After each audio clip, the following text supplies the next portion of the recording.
Number 212 in the Masters of Cinema series is The Chant of Jimmie Blacksmith, released in 1978. This Australian film is kind of based around the turn of the 20th century, like 1900s, and we immediately are thrown into the world of Jimmie Blacksmith, this character who is half Aborigine, half white, who kind of fits into both camps that are really there.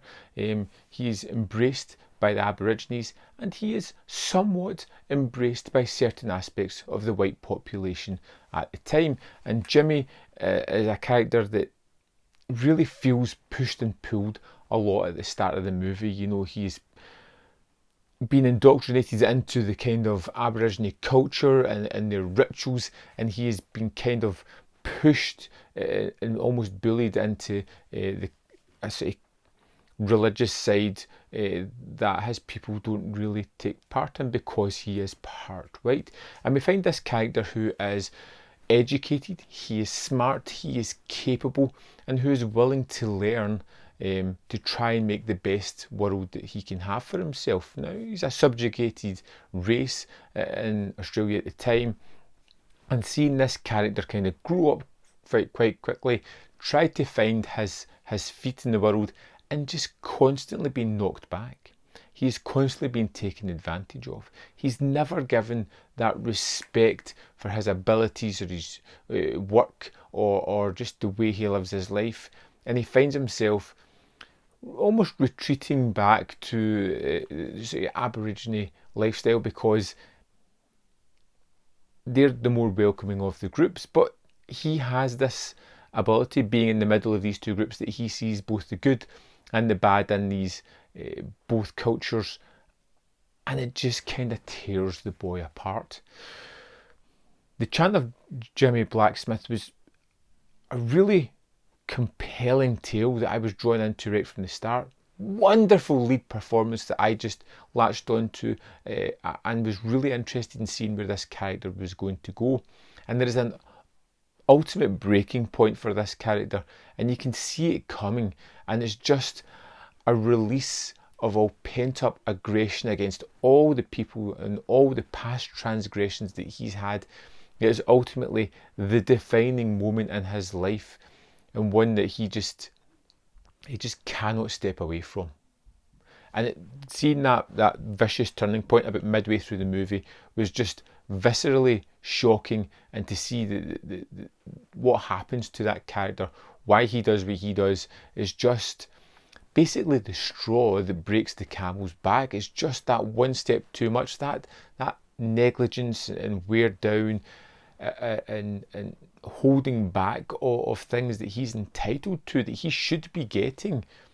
It's just these basic human comforts is just, it may not be the best port of action, but you can understand that character's mindset and why they're doing what they're doing.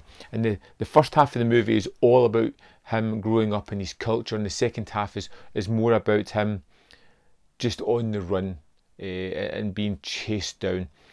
And the character's just terrific. You just want to see him succeed and get away from all this and maybe start a positive life. It's not on the cards. You don't feel that this character's ever going to have an easy life, but you want it for him. You're hoping that he's going to achieve that. There is some stunning cinematography here.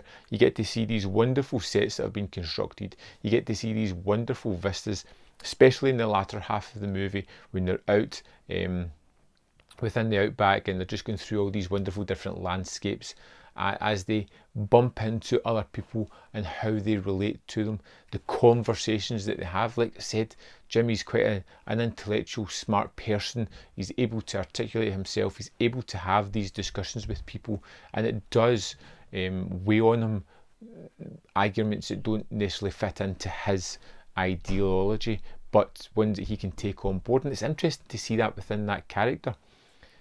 It's violent at times, but it's brief when it does hit that violence. It's punctuated, very sharp, very bloody, and then it's gone, and we don't really see much remnants of that. We just know the effect that it's constantly having on our main character.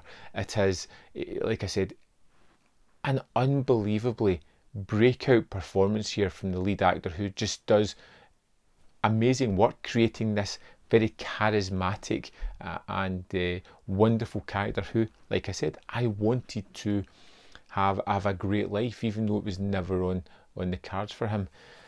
The Chant of Jimmie Blacksmith was wonderfully affecting. It is a harsh movie. It is an important movie. It's one that I feel you should be checking out. It's really entertaining as well and draws you into the storyline. Captivating.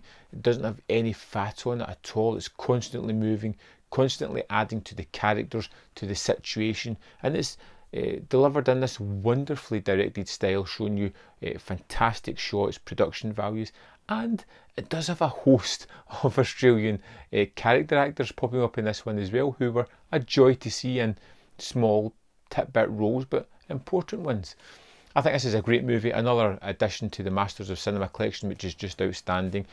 First print run comes with this wonderful slipcover as well, and I would love to know your thoughts on this movie. Let me know in the comment box below. See you next time on Man v Film.